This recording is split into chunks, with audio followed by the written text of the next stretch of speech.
The US Open is just round the corner, and Forbes have released their top 10 world's highest paid tennis players of the past 12 months. And I must admit, there's a few very interesting inclusions and positions. So let's get into it. And number one, we have Roger Federer. I mean, not many people will be too surprised to see Roger here, but the amount of money he's made in the past 12 months is absolutely crazy. $90 million. It's been a pretty successful year for Roger Federer, and he's not made a single penny on court. It is pretty crazy, but in a way, I can understand it. This is Roger Federer. He's now more of a David Beckham style character in the sport.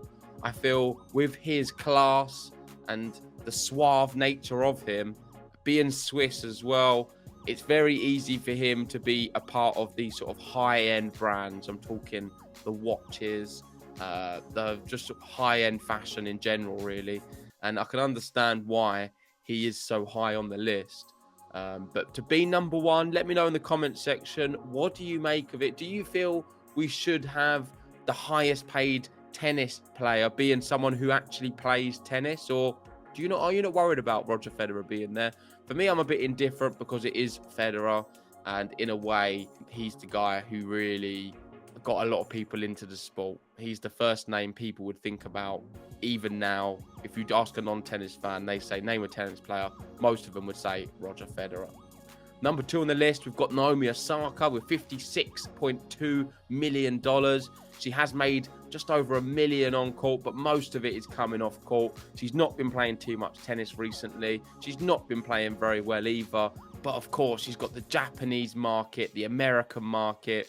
She's got a great personality and character. And all of these things combined just makes her extremely marketable. And it's a shame, really, we don't see her playing some of the better tennis, because going into this US Open, in terms of hard court players, she's probably one of the best in the draw. Like, if everything goes right for her, she has a possibility of winning this US Open, but it just doesn't look like that is the case at the moment. You can see here, Forbes describe her as a marketing powerhouse, endorsed by nearly 20 brands. So this is maybe a reason why she's not been playing so much tennis, because she's so busy doing so many other things apart from playing tennis. So she's doing extremely well. Number three, Serena Williams. She's going to be playing her last US Open this year. Last ever tennis, should I say, as well. She's made $35 million. I'm sure that's going to keep going as well. Maybe going to see a big drop off next year with her not playing tennis. I feel brands will, of course, still want her because she has won so many Grand Slams, and most will call her the GOAT of tennis. But it will, I think, start to decline slightly, and we're going to start seeing some of the new breed, maybe an Emma Raducanu, Naomi Osaka, just sort of consolidate them positions. You've got number four, my man Rafael Nadal, $31.4 million, $6 million on court, $25 million off court. It needs to be higher. I'm sorry. And let's do these two together, because we've got Novak Djokovic, I believe, in fifth with $27.1 million. Let's be honest, it's not enough. I think these two are the greatest two men's tennis players to ever play the sport. You can make an argument for Rafa to be the GOAT. You can make an argument for Djokovic to be the GOAT. Ultimately, it's between the two. I just wish they were the ones who were number one and two. I feel like they deserve it more than most because they are the best tennis players. Obviously, that doesn't always mean that. And not just that, because they're so busy with their tennis and focusing all of their energy in Grand Slams, they probably don't have as much time to be doing all of the other sponsorship and marketing deals.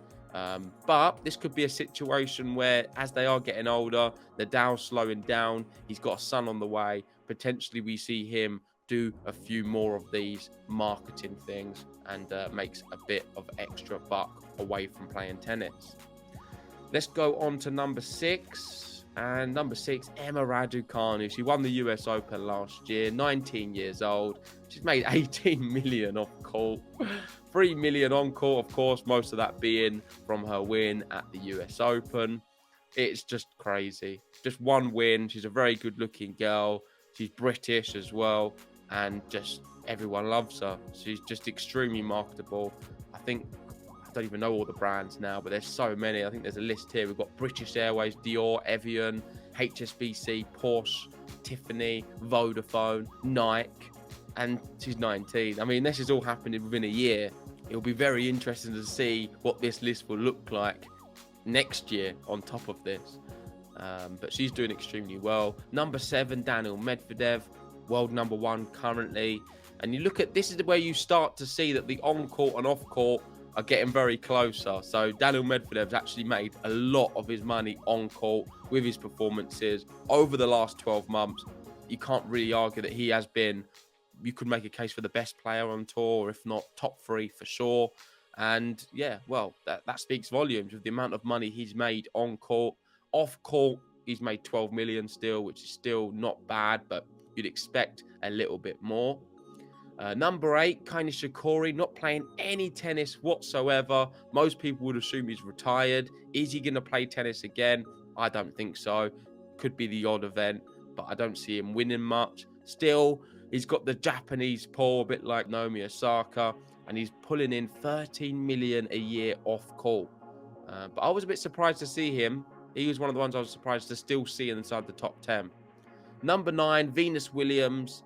Another one you'd expect to be retiring very, very soon. I can't see her continually playing tennis now. 42 years old. She's not making much money on court. She is playing a little bit more than Serena, which is crazy to think, considering she's the older one. But still making good money off court. And I feel this is where we're going to see Serena Williams, not straight away, in about 5 years, in this maybe position where she's still making some good money, but probably still inside the top 10, but just lower down and all the earnings coming off court. Number 10, the final one, Carlos Alcaraz. And it's quite fitting actually, because me and Ben put Carlos in our top 10 in terms of rankings, and he's well surpassed that. He is looking like one of the most exciting talents on tour. He deserves to be making all of this money. You can see he's making more on court than off court, but that I feel will be changing with, well, if he keeps increasing these performances and playing well and going deep in these events. He's extremely marketable. A lot of people saying because he's Spanish, the next Rafael Nadal. I don't see that in really, to be honest. He's got extremely different styles, but one thing they do share is their grit and determination to win, and they do that at all costs. And I love watching him.